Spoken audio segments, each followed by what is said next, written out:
Magandang araw mga kabarya, and welcome to my channel Saudi Boy TV, and this is your Kuya Alan. Sa mga bago ko pong subscribers at mga viewers, welcome na welcome po kayo sa aking munting channel.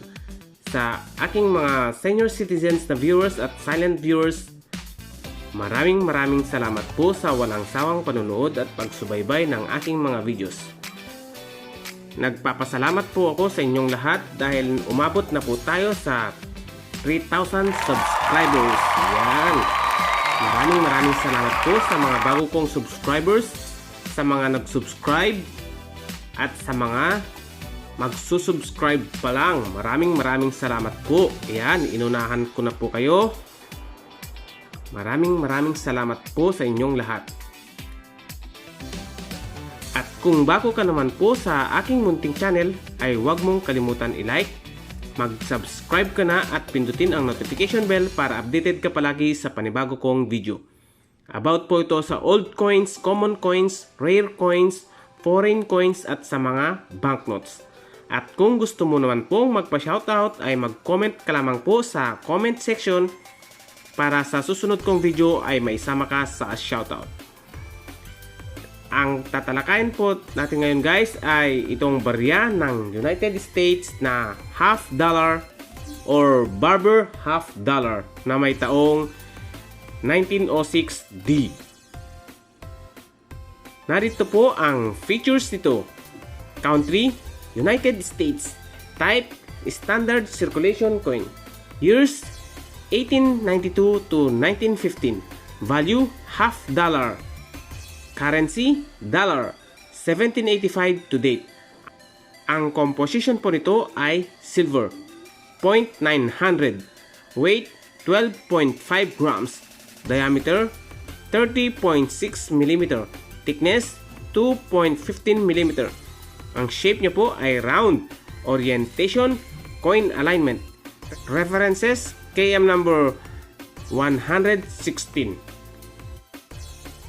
Alam nyo ba guys na si John W. Hill, biktima ng pagdubog ng Titanic noong April 1912 ay meron din pong ganitong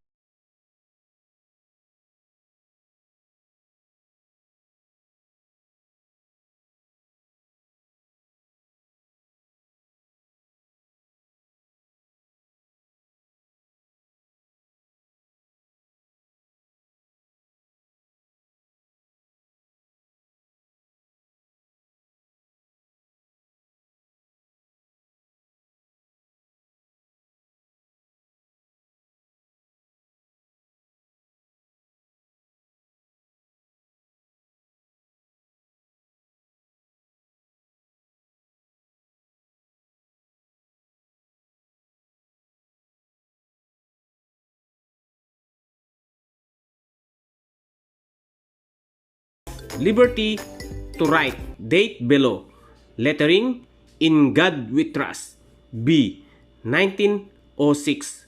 Ang engraver po nito ay si Charles Edward Barber. At ngayon guys ay dadako na po tayo sa kanyang reverse. Eagle with wing spread, value below. Lettering, United States of America. E pluribus unum. D. Half dollar. Ang engraver din po ito ay si Charles Edward Barber. At ang edge po nito ay reeded. Ayan po, reeded po siya. Hindi na po malinaw kasi sa kalumaan na po. Kaya napupudpud na po ang mga gatla-gatla niya. At ngayon guys ay dadako na po tayo sa update price nito sa Numista. Sa good ay may halaga po itong 618.72 pesos. Sa very good ay may halaga po itong 695.11 pesos. At sa fine naman po ay may halaga pong 1,481.19 pesos. Ayan lamang po ang tatlong update price ng ating barya na half dollar na may taong 1906 at may mint mark na D. At ngayon guys ay dadako na po tayo sa ating shoutout portion sa mga nag-comment at nagpunta sa aking premiere.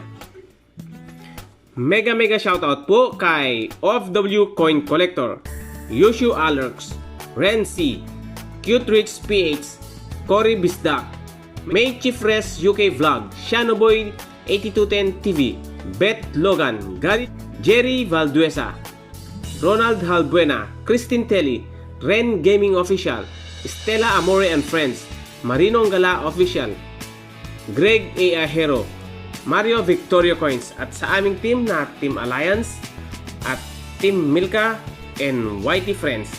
Mega shoutout din po sa ating mga OFWs at sa ating mga frontliners around the world.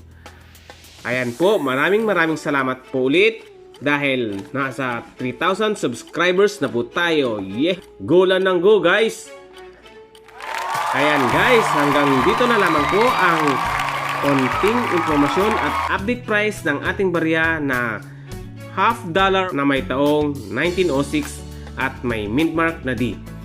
Sana guys ay may nakuha kayong konting impormasyon sa baryang ito. Maraming salamat po sa walang sawang panunood at pagsubaybay ng aking mga videos.